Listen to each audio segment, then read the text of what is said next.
Şamol çıkıp kelle baran erinip kettin.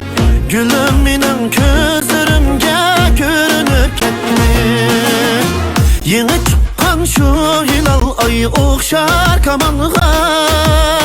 Men gülümni tigeşmeymen cimi cahanğa. Yeni çıkan şu hilal ay okşar kamanğa.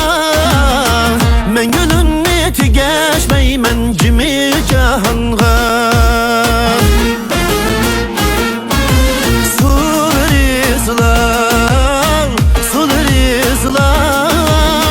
Çok aylanın bulakının suları zılal. Kaşları hilal, kaşları hilal. Köyü körgen şu güzelin kaşları hilal.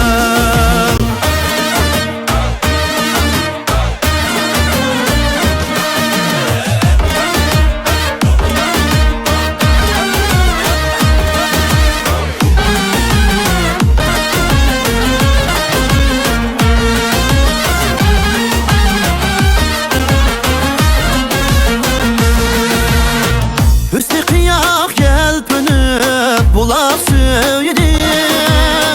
Kündü egip gitelmeymen yanın öyledim.